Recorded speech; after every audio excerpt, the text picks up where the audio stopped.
और अब जनहित में बात करते हैं मंत्री के वीआईपी कल्चर की।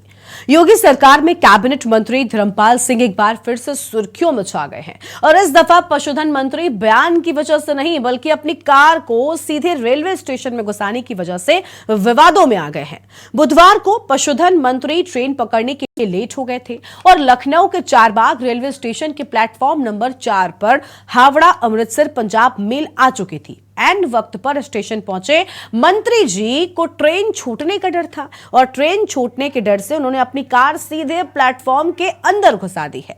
बहरहाल अचानक प्लेटफॉर्म में कार की एंट्री से मौके पर मौजूद यात्रियों के बीच हड़कंप मच गया तो वहीं सपा प्रमुख अखिलेश यादव ने मंत्री की कार घुसाने पर चुटकी ले ली है। खबर को ट्विटर पर शेयर करते हुए अखिलेश यादव ने कहा कि अच्छा हुआ ये बुलडोजर से नहीं गए थे। बता दें कि उत्तर प्रदेश में बुलडोजर की कार्रवाई की दहशत है। सत्ता पक्ष कार्रवाई का समर्थन करता है और ऐसे में अखिलेश यादव का तंज सीधे योगी सरकार पर है। उन्होंने मंत्री धर्मपाल सिंह की आड़ में बुलडोजर की कार्रवाई पर सवाल उठा दिए हैं। तस्वीरें आपको हम दिखा रहे हैं, आप हमारी स्क्रीन पर तस्वीरें देख सकते हैं। मंत्री जी इतना लेट हो गए कि उन्हें जनता की सुरक्षा का भी ख्याल नहीं रहा। मंत्री जी सीधा अपनी गाड़ी को उस रैंप पर चढ़ा देते हैं जो रैंप खास तौर पर दिव्यांगों के लिए होता है। आमतौर पर इस रैंप पर जो पैदल चलने वाले यात्री हैं वो भी चढ़ते हैं। अब आप समझिए कि क्या होता अगर जिस वक्त मंत्री जी की गाड़ी सीधा रैंप के ऊपर चढ़ रही थी। आप देखिए, अगर ध्यान से आप देखेंगे तो एक शख्स आप आ रहा था, लेकिन उसने जब देखा कि गाड़ी है और ये गाड़ी बैक कर रही है उस दौरान वो तुरंत ही यहां से भागता है। यानी सीधे तौर पर आम जनता की जान के साथ ये खिलवाड़ भी है, क्योंकि ये वो जगह है जहां पर दिव्यांग जन आगे बढ़ते हैं। इस प्लेटफॉर्म, इस रैंप के माध्यम से ही जो जनरल प्लेटफॉर्म होता है वहां तक पहुंचते हैं। अब आप देखिए मंत्री जी की यहां पर क्या रौब है उनका, क्या रुतबा है उनका कि उन्हें किसी बात का डर नहीं है। उत्तर प्रदेश के कैबिनेट मंत्री जी सीधा अपनी गाड़ी को रैंप पर चढ़ाकर लेकर जाते हैं। आमतौर पर अगर आगे सीढ़ियां ना होती या और ज्यादा वक्त मिलता तो शायद मंत्री जी अपनी गाड़ी को ठीक ट्रेन के सामने उतारते। अब बड़ा सवाल यह है कि मंत्री जी की हड़बड़ी लोगों के लिए अगर जान ले लेती तो भला इसका जिम्मेदार कौन होता। हमारे साथ में एक दर्शक जुड़ चुके हैं, दिनेश जी हमारे साथ में हैं। दिनेश जी स्वागत आपका, क्या कहेंगे आप इन तस्वीरों को देखकर? हेलो जी दिनेश जी, आवाज मिल रही है आपको, बताएं। मैडम मैं तो अपना क्रेडिट कार्ड का मामला था उसके बारे में बात। दिनेश जी से संपर्क फिलहाल हो नहीं पा रहा है, तो ये आगे बढ़ेंगे और अपनी चर्चा की शुरुआत करेंगे। मेहमान हमारे साथ में लगातार बने हुए हैं।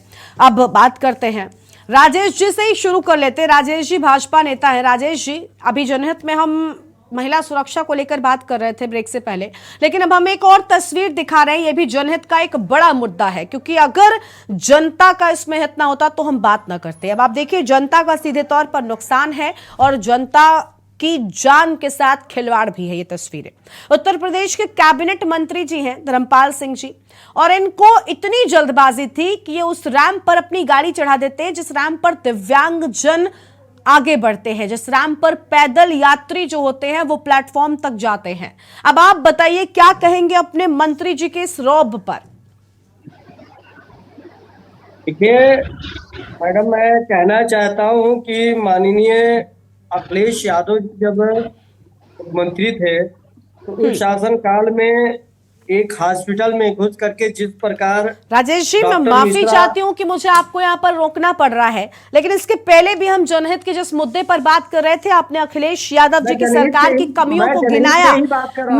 मैं माफी चाहती हूँ कि मैं आपको टोक रही हूँ, मुझे अच्छा नहीं लगता, लेकिन इसके पहले भी आपने यही बात कही कि अखिलेश यादव जी की सरकार में क्या होता था। सर, अपनी सरकार की बात करने में डर किस बात में लगता है? अपने मंत्रियों पर कुछ कहिए ना, बात अपनी करिए ना। आप बहुत अच्छे, मैं कह रही हूं कि सपा सरकार में कुछ नहीं हुआ, मैं आपकी बात को मान लेती हूं और कह दिया मैंने कि सपा सरकार में कुछ नहीं हुआ, वो कुछ नहीं करते थे, वो लापरवाह थे, तभी तो सराप आए हैं, तभी तो बीजेपी आई है। अपने पर बोलिए ना। ठीक है, आपसे जवाब लेंगे। एक दर्शक हमारे साथ में गिरीश जी हैं। गिरीश जी स्वागत आपका, क्या कहेंगे? राजेश जी आते हैं आपके पास। गिरीश जी। कहना चाहता हूं कि हाँ। मोदी और योगी साहब का नाम लेना ये बंद करें, क्योंकि व्यक्तिगत नाम लेने से कोई फायदा नहीं है। योगी और मोदी साहब कुछ नहीं करते हैं, ना उन्हें श्रेय दीजिए ना अपेस दीजिए। ना अखिलेश जी ने कुछ किया था और ना उन्होंने कुछ बिगाड़ा ना बनाया। जो कुछ भी करता है वो शासन और प्रशासन चलाता है। तो शासन लखनऊ स्तर पर है और प्रशासन जिले जिले में है। तो शासन और प्रशासन पूरा भ्रष्ट, लापरवाह और बदमाशों का साथ देने वाला है। आई कान बना दिया है मोदी और योगी को। उनके नाम पर सारा झूठ, प्रेम, भ्रष्टाचार चल रहा है। तो योगी और मोदी साहब को इस कीचड़ में मत घसीटिए और ना उनको अच्छाई दीजिए ना बुराई दीजिए।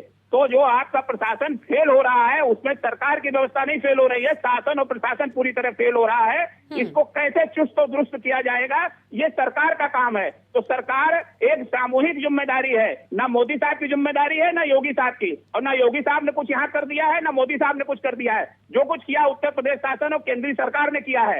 एक सामूहिक जिम्मेदारी है। ये किसी व्यक्ति को ना श्रेय दीजिए ना उसकी जिम्मेदारी ठहराइए। ये सामूहिक जिम्मेदारी है। सामूहिक रूप से ये देखिए कि शासन और प्रशासन कैसे ठीक चलेगा। ठीक है गिरीश जी, बहुत शुक्रिया आपका हमारे साथ जुड़ने के लिए, अपनी राय यहाँ पर रखने के लिए। राजेश जी, मैं उम्मीद करती हूं कि इस बार आप सपा सरकार से आगे बढ़कर कुछ कहेंगे। अपनी सरकार पर बात करिए सर, अपने कार्यकाल के जवाबदेही रखिए। कम से कम अपनी जो गलतियां हैं उनको स्वीकारिए और कहिए कि हाँ हमसे गलती हुई है। उनकी गलतियां गिनाने से अब आपके नहीं कम पड़ेंगे जो पाप हो रहे हैं। हाँ देखिए मैडम, सरकार की प्राथमिकता पूज्य योगी जी ने जो संकल्प लिया है उस संकल्प के साथ में पूरे उत्तर प्रदेश के प्रदेशवासियों की सुरक्षा व्यवस्था करना हमारी सरकार की प्राथमिकता है। और हमारी सरकार की प्राथमिकता में महिलाओं के सुरक्षा व्यवस्था पे महत्वपूर्ण निर्णय लिया गया है, जिसमें सरकार काम कर रही है। ठीक है सर, महिलाओं पर बात हो गई। अब हम इस मंत्री जी के मैडम अब हमको कहने दीजिए। कहने दीजिए। और जो भी हमारे प्रदेशवासी हैं उनकी सुरक्षा व्यवस्था करेंगे। जो अधिकारी लापरवाही करेंगे उनके खिलाफ कड़ी से कड़ी कार्रवाई होगी।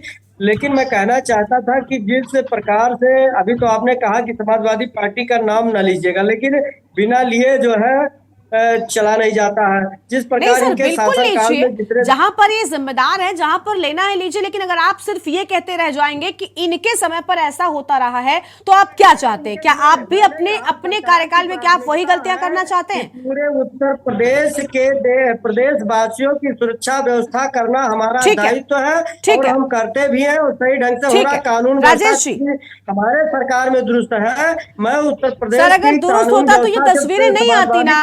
राजेश जी, पहले मेरी बात सुनिए। कहना चाहता हूँ मैडम, मेरी बात को सुन लीजिए। जिस प्रकार से समाजवादी पार्टी के शासन काल में 50 दंगे हुए, उस दंगे में मुजफ्फरपुर के दंगों की बात नहीं सर। ठीक है सर, राजेश जी आप मेरी बात सुनिए। आज हम जनहित में हमने 2 बड़े मुद्दे उठाए, एक महिला सुरक्षा का, अभी हमने तस्वीर दिखाई। सर आपके मंत्री जी हैं, आप बताइए रैंप पर जा रहे हैं, क्या होता अगर इस रैंप पर कोई दिव्यांग शख्स उस वक्त जा रहा होता? क्या वो भागकर अपनी जान बचा पाता? ये भी जनहित का मुद्दा है, बताइए मैडम। देखिए वहाँ की जो टीवी उस पे आप दिखा रही हैं, ठीक है, माननीय मंत्री जी के हो सकता है माननीय मंत्री जी उसमें न बैठे हो सर। तो उनकी गाड़ी है तो जिम्मेदारी किसकी होगी? वो उतर कर जाते हैं, ट्रेन पकड़ते हैं, ऐसा कुछ नहीं है। इस बात की पूरी जानकारी है, इस बात की पूरी जानकारी है सर। और अगर आपकी गाड़ी भी जा रही है तो उसकी जिम्मेदारी आपकी होगी। आपकी गाड़ी कोई यूं ही लेकर नहीं जा सकता। वो उतरे गाड़ी से, उन्होंने जाकर ट्रेन पकड़ी, उनको ट्रेन पकड़नी थी। आप बताइए क्या ये ठीक है? आप बताइए, मैं आपसे पूछती हूँ, एक व्यक्तिगत रूप से आप सत्ता पक्ष का आज यहाँ पर प्रतिनिधित्व कर रहे हैं, लेकिन अगर एक दिव्यांग शख्स रैंप पर चल रहा होता, वो कैसे अपनी जान बचाता? पूरे प्रदेश वासियों और उसमें माननीय मंत्री जी भी आते हैं, मैं भी आता हूँ। पूरे प्रदेश के हर परिवार को कानून व्यवस्था से खिलवाड़ करने का किसी को कोई हक नहीं है। तो आप मान रहे हैं ना कि यहाँ पर मंत्री जी ने अपनी सत्ता का क्या इस्तेमाल किया है? सर मंत्री जी ये क्या कर रहे हैं? ठीक है, आपके पास आएंगे राजेश जी सवालों का जवाब नहीं देते, सीधे तौर पर हम सब कर रहे हैं। ठीक है राजेश जी,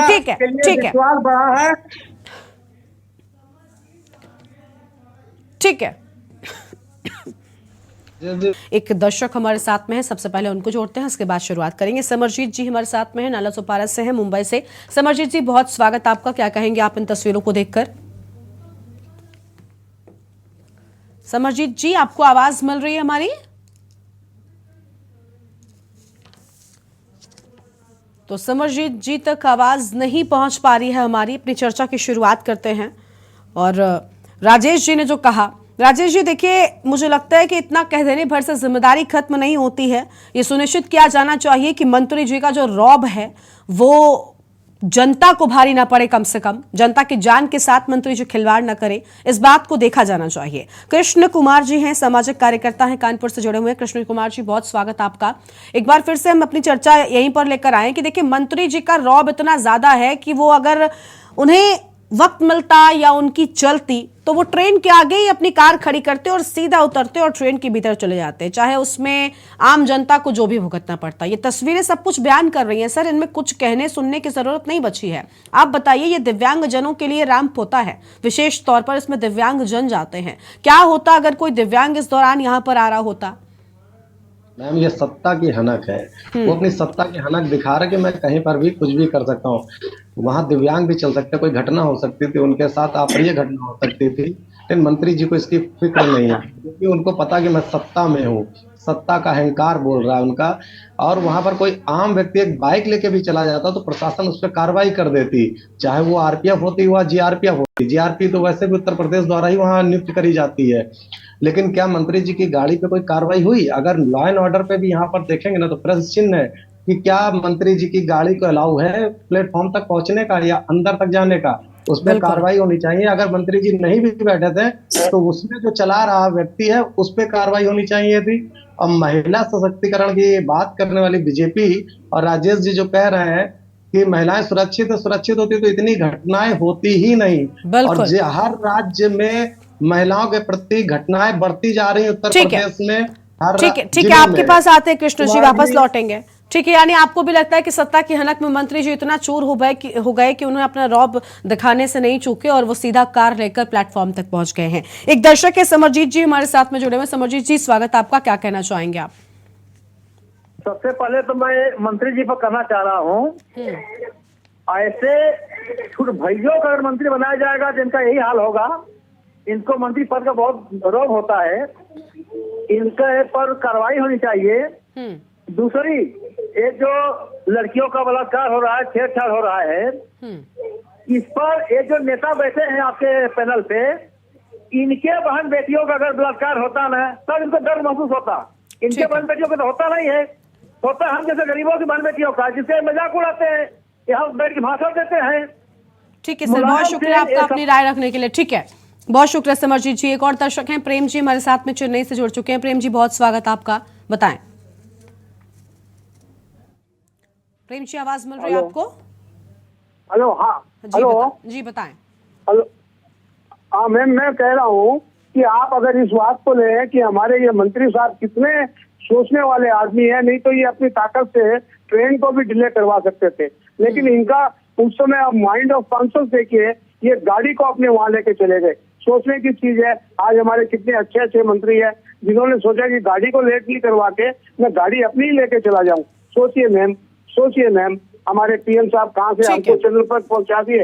और ठीक है, बहुत शुक्रिया प्रेम जी आपका अपनी बात रखने के लिए। तो देखिए, यहाँ पर लखनऊ में नवाबी अभी भी जिंदा है। मंत्री जी का रौब आप देख सकते हैं। ये सत्ता की हनक कह लीजिए या ऐसे आप जो भी कहिए अपने शब्दों में, लेकिन इन तस्वीरों को देखिए और समझिए कि आखिर मंत्री जी कितनी जल्दबाजी में थे कि उन्हें आम जनता की जान तक की फिक्र नहीं हुई और वो सीधा अपनी गाड़ी को प्लेटफॉर्म के रैंप पे ऊपर चढ़ाते हुए चले गए। अवधेश जी, आपने तस्वीरें देख ली होंगी, बताइए क्या है आखिर?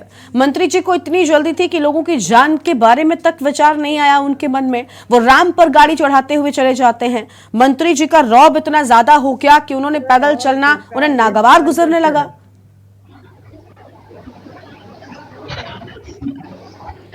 अवधेश जी। जी, ये हमने देखा किस तरीके से गाड़ी मंत्री जी अवधेश जी क्या बताएंगे इनके शासनकाल में 56,043 महिलाओं के जो है। राजेश जी प्लीज अब आप बीच में मत बोलिएगा। राजेश जी, जब मैं आपसे पूछती हूँ तब आपको जवाब देना नहीं होता। एक समाजवादी पार्टी को गाली देने के अलावा आप कुछ कर नहीं रहे हैं। लगातार उनके कार्यकाल में क्या हुआ इस पर बात कर रहे हैं। अरे अपने कार्यकाल की बात करिए ना सर। आपके आंकड़े में गिनाऊं, आपके पास जवाब नहीं है एक भी सवाल का, सिर्फ बीच में आप बोल रहे हैं। प्लीज म्यूट कीजिए राजेश जी को। अवधेश जी बोलिए। गरिमा जी, यही पशुधन मंत्री हैं जो स्टेशन पर सीधे वीआईपी कल्चर में गाड़ी लेके चले गए। और जब ये जा रहे थे, नाम है इनका पशुधन मंत्रालय, और जब पशुधन सड़क पर आ गया तो इतने बौखला गए कि 90 किसानों के ऊपर इन्होंने मुकदमा दर्ज करवा दिया। ये लोग आम जनता के शुभचिंतक नहीं है, ये लोग राजसी ठाट बाट और कल्चर में जीना और रहना पसंद करते हैं। यही साबित करता है। अभी आपने देखा होगा एक मंत्री जी का और वीडियो वायरल हुआ है, इसमें अपने लोगों से पैर दबवा रहे हैं। ये सरकार बस राम भरोसे चल रही है, ये सरकार जमीन पे नहीं चल रही है, ये सिर्फ राम भरोसे चल रही है, हिंदू मुसलमान करके चल रही है, समाजवादी पार्टी, कांग्रेस या अन्य विपक्षी पार्टियों को गाली देके चल रही है। ये पार्टी कहीं अपने काम को नहीं गिना रही है। हमको पता है मुख्तार अंसारी के बारे में क्या कहेंगे? कि राजेश जी वगैरह खुद बेचारे इतने परेशान है उसमें, ये लोग मुख्तार अंसारी के बारे में क्या कहेंगे? ठीक है अवधेश जी, राजेश जी, आप धर्मपाल सिंह के बारे में क्या कहेंगे? आप इन तस्वीरों पर कुछ कहिए, मैं आपसे जवाब मांगती हूँ। आप धर्मपाल सिंह के बारे में क्या कहेंगे जिन मंत्री जी ने कार चढ़ाई है? बताइए जी मैडम, क्या कहा? धर्मपाल सिंह पशुधन मंत्री आपके जो हैं, इन पर आप क्या कहेंगे? बताइए आप। देखिए, उत्तर प्रदेश की जो सरकार है वो संस्कार रहित सरकार है, सबके सम्मान की बात करती है, सबकी सुरक्षा व्यवस्था के लिए काम करती है। और सर इधर उधर नहीं, धर्मपाल सिंह पर बात करिए, धर्मपाल सिंह पर बात करिए। जो तस्वीरें इन पर बताइए, जो तस्वीरें आपकी टीवी स्क्रीन पर आप देख रहे हैं ना, इस पर बोलिए। उत्तर प्रदेश की सरकार क्या करती है, इस पर ज्ञान देने की जरूरत नहीं है सर। राजेश जी, मैंने कहा ना, इस पर ज्ञान देने की जरूरत नहीं है। आप बताइए ना, आप मुख्तार अंसारी को लेकर समाजवादी पार्टी के प्रवक्ता से सवाल पूछ सकते हैं, आपको अपने मंत्री धर्मपाल सिंह पर जवाब देने में क्यों शब्द नहीं मिल रहे आपके? मैं उसी पीछे पा रहा हूँ। नहीं तो इतना घुमा फिरा कर बोलने की कोई जरूरत नहीं है। बताइए धर्मपाल सिंह की इन तस्वीरों के बारे में, इस रौब के बारे में, सत्ता की हनक के बारे में बोलिए कुछ। जो प्रजापति थे सर, धर्मपाल सिंह पर बोलिए ना, धर्मपाल सिंह पर बोलने में क्या समस्या है आपको? मैडम मैं तो शुरुआत प्रजापति से क्यों? प्रजापति जी चले गए सर। आप सत्ता में हैं, धर्मपाल सिंह जी कैबिनेट मंत्री हैं, आपकी पार्टी सत्ता में है और सत्ता की हनक तस्वीरों में है, क्यों आपके मुंह में एक शब्द नहीं है? उस अखिलेश जी के जवाब में मैंने कहा, ये पूछेंगे माननीय अखिलेश जी की जब सरकार थी तो एक डॉक्टर से जो है उन्होंने पूछा तुम्हारा क्या नाम है, तो डॉक्टर साहब ने कहा मेरा नाम फला मिश्रा है। कितने झटकार करके हो सकता है स्क्रीन पे आपके हो, दिखाइएगा कितने झटकार के माननीय अखिलेश यादव जी ने उनको भगा दिया था। राजेश जी, धर्मपाल सिंह, मैं फिर से आपको याद दिला रही हूँ, धर्मपाल सिंह पर बोलिए ना सर, बोलिए ना। धर्मपाल सिंह ने जो किया इस पर क्यों नहीं बोलते आप? व्यवस्था से जो भी खिलवाड़ करेगा ये सरकार के हर परिवार के खिलाफ कार्रवाई करेगी। जो कानून मंत्री जी इतनी जल्दबाजी में होते हैं कि आम लोगों के बारे में नहीं सोचते। आप कह रहे हैं कि आपके मंत्री जी काम करते हैं, ये काम करते हैं, सत्ता की यह हनक है आपके मंत्रियों में। ये आम लोगों के बारे में जब सोचते नहीं है, वो आपके वो उनके कृत्यों में नजर आ रहा है। वो राम पर गाड़ी चढ़ा रहे हैं, क्या इस राम पर गाड़ी चढ़ाई जाती है? ये आम एक बच्चे से भी पूछेंगे ना, उसको भी पता होगा। सरकार में मैडम जिस प्रकार कानून व्यवस्था का जो है, ये कानून व्यवस्था है सर, हर समाज ये कानून व्यवस्था है। क्या ये व्यवस्था होती है कानून की? क्या ये व्यवस्था होती है कानून की? आप बताइए, या आप भी गाड़ी चढ़ाते हैं? मैं आपसे पूछ रही हूँ मैडम। कहा किसके ऊपर गाड़ी चढ़ा दिए है? ये जो गाड़ी राम पर चढ़ाई गई, आप तस्वीरें देख रहे हैं ना। मैं अभी मैडम मैंने कहा, हाँ मैडम मैंने कहा कि जहां तक जो है कानून इजाजत देता है उसी प्रकार से माननीय मंत्री वहां तक गए होंगे। हो सकता है माननीय मंत्री जी गाड़ी में ना हो, तो माननीय मंत्री जी की गाड़ी है, इसकी जिम्मेदारी कौन होगी? मंत्री जी की गाड़ी कौन लेकर जा सकता है? ऐसा नहीं हुआ है सर, आपकी जानकारी के लिए मैं आपको बता दूं, ऐसा कुछ नहीं हुआ है। मंत्री जी ही गाड़ी में थे। मंत्री जी को सर सुन लीजिए, राजेश जी ये कहकर पल्ला नहीं झाड़ सकते आप, ये कहकर आप बच नहीं सकते कि मंत्री जी गाड़ी में ना हो। मंत्री जी को ट्रेन पकड़नी थी, मंत्री जी उतरते हैं गाड़ी से और ट्रेन पकड़ने जाते हैं। उतनी जल्दबाजी में थे कि उनको ये तक ध्यान नहीं रहा कि गाड़ी कहां पर जानी है।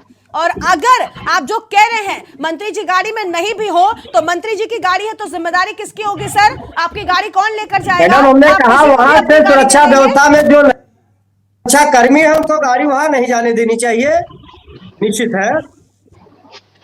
शुक्र है आपने इस बात को स्वीकारा कम से कम टीवी पर। ठीक है कृष्ण कुमार जी, आप देखिए, जब अपने मंत्रियों की बात आती है तो बोलना नहीं आता है, मुंह में एक शब्द नहीं होता है, दूसरों पर गिनाने हैं, यही चलता है। समाजवादी पार्टी से पूछो तो बीजेपी वालों की समाजवादी पार्टी अपने उसमें अपराधों पे जवाब देना ही नहीं चाहती ना, इसलिए तो जनता ने उनको नकार दिया। हाँ सर बिल्कुल, लेकिन हम आपसे तो आप तो जवाब दीजिए सर, आपको स्वीकारा है ना, आपको स्वीकारा है तो आपसे जवाब की उम्मीद करते हैं, इसीलिए मैं आपसे सबसे ज्यादा सवाल कर रही हूँ, लेकिन आपने मेरे एक भी सवाल का जवाब दे दिया, वो मजाल है। अरे हमने जवाब दिया मैडम, कृष्णा जी, कानून व्यवस्था ठीक है कृष्ण काफी जी, आप सुधार बताइए। हुआ है। ठीक है राजेश जी, खिलवाड़ हुआ है, आपके मंत्रियों की सनक देख लीजिए, सत्ता का ये हनक देख लीजिए और अंदाजा लगाइए कि आपके मंत्री जी आम जनता के बारे में क्या करते होंगे, क्योंकि जब इस तरीके की हरकतें हैं तो इस तरीके की हरकतों करने वाला कोई भी शख्स, वो एक आम शख्स भी होगा तो मुझे नहीं लगता है कि वो एक सभ्य व्यक्ति कहलाएगा, क्योंकि अगर आप एक प्लेटफॉर्म पर रैंप पर कार लेकर जा रहे हैं, एक व्यक्ति को चोट आ सकती है सर, एक व्यक्ति की जान जा सकती है, इस बात को सुनिश्चित करना कौन जिम्मेदार होगा अगर कुछ ऐसा हो जाता। कृष्णा जी जल्दी से आप शुरू करिए। राजेश जी बात तो सुनिए पहले। राजेश जी बस हो गया, राजेश जी बस अब कृष्ण जी की जल्दी से, राजेश जी वक्त कम है, प्लीज शांत हो जाइए, जल्दी से जल्दी, वक्त कम है, बहुत कम। राजेश जी गोरखपुर की घटनाओं पे क्या बोलेंगे? देखिए अगर मंत्री जी ऊपर गए और वहाँ के प्रशासन वहाँ जिम्मेदार है कि वहाँ पर राजेश जी अगर गाड़ी वहां तक, राजेश जी प्लीज, राजेश जी शांत हो जाइए, राजेश जी को म्यूट करिए, बोलिए आप कृष्ण जी। गोरखपुर की घटना में जो प्रशासन द्वारा, आपके लॉ एंड ऑर्डर पे ही मैं बोल दे रहा हूँ, गोरखपुर में गोली मार दी गई एक व्यापारी को, उसकी जिम्मेदारी प्रशासन पे है, लेकिन उनके खिलाफ क्या कार्रवाई अब तक उचित तरह से चल रही। और एक मनीष द्विवेदी थे जिनको लखनऊ में गोली मार दी गई थी पुलिस द्वारा, और जो आपके हमीरपुर में बेटियों को वीडियो बनाया गया, उनसे छेड़छाड़ कर गई, उसके पे क्या बोलेंगे, क्या कार्रवाई हो रही। और जिन बेटियों ने अभी प्रशासन पे अपनी प्रार्थना पत्र दिया है, वहां तो पुलिस सुन ही नहीं रही।